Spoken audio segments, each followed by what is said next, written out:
முதலமைச்சரும் திமுக தலைவருமான மு.க. ஸ்டாலின் தலைமையில் திமுக உயர்நிலை செயல் திட்ட குழு கூட்டம் வரும் 20ஆம் தேதி நடைபெறும் என அறிவிப்பு. சென்னை அண்ணா அறிவாலயத்தில் உள்ள திமுக தலைமையகத்தில் காலை 10:30 மணிக்கு நடைபெறும் என திமுக பொதுச் செயலாளர் துரைமுருகன் அறிவிப்பு.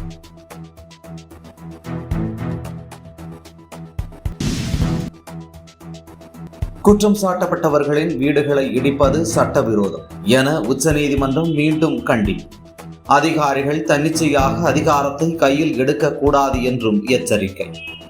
வீடு என்பது ஒவ்வொரு மனிதனின் கனவு என்றும் அதை இடிப்பது அரசியல் அமைப்பு சட்டத்திற்கு விரோதமானது என்றும் சட்டம் ஒழுங்கு பிரச்சனை ஏற்பட்டால் இருக்கின்ற சட்டங்களை வைத்து பாதுகாக்க வேண்டும் என்றும் அறிவுறுத்தல்.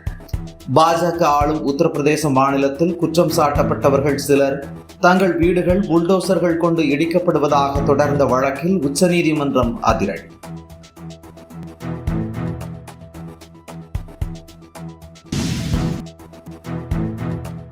டிஜிட்டல் பதிவுக்கான கணக்கெடுப்பு பணியில் ஈடுபட்டிருந்த மாணவிக்கு பாம்பு கடித்து மருத்துவமனையில் அனுமதிக்கப்பட்ட சம்பவம் மனவேதனை அளிப்பதாக இபிஎஸ் கருத்து. ஆபத்தான பணிகளில் மாணவர்களை ஈடுபடுத்தக்கூடாது என வலியுறுத்தல். மாணவர்களின் உயிரோடு விளையாடுவது கொடுமையானது என்றும் இப்பிரச்சனையில் முதலமைச்சர் தலையிட்டு மாணவர்களை அந்த பணியில் இருந்து விடுவிக்க வேண்டும் என்றும் வலியுறுத்தல்.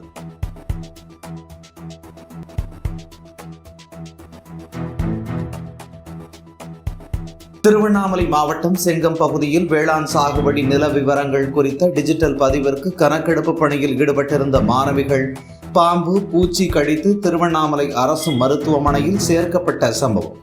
திமுக அரசுதான் பொறுப்பேற்க வேண்டும் என்று அன்புமணி காட்டம். மாணவர்களின் படிப்பை பாதிக்கும் வகையில் இது போன்ற பணிகளில் ஈடுபடுத்தக்கூடாது என்றும் வலியுறுத்தல்.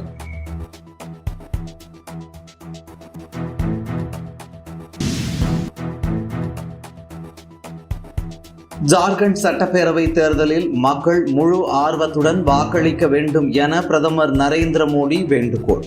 முதல் முறையாக வாக்களிக்கும் இளம் நண்பர்களுக்கு வாழ்த்து தெரிவித்து எக்ஸ் தளத்தில் பதிவு. 81 சட்டப்பேரவை தொகுதிகளை கொண்ட ஜார்க்கண்டில் முதற்கட்டமாக இன்று 43 தொகுதிகளில் வாக்குப்பதிவு விறுவிறுப்பாக நடைபெறுகிறது.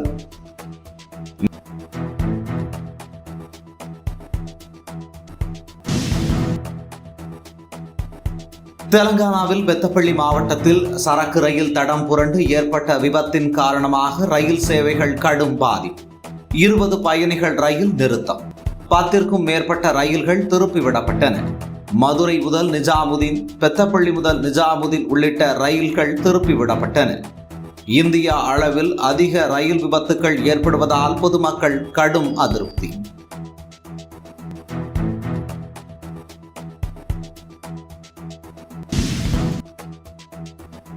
டாலருக்கு எதிரான இந்திய ரூபாயின் மதிப்பு வரலாறு காணாத வகையில் கடும் வீழ்ச்சி. சர்வதேசிய அந்நிய செலாவணி சந்தையில் தொடர்ந்து சரிந்து வரும் நிலையில் முன்பு எப்போதும் இல்லாத அளவில் இன்று 1 பைசா குறைந்து 84 ரூபாய் 50 காசாக உள்ளது. காங்கிரஸ் ஆட்சி காலத்தில் டாலருக்கு எதிரான இந்திய ரூபாயின் விலை குறைந்த போது அதை கடுமையாக விமர்சித்த பாஜக தாங்கள் ஆட்சிக்கு வந்தால் இந்திய ரூபாயின் மதிப்பு பன்மடங்கு உயரும் என உறுதியளித்திருந்தது.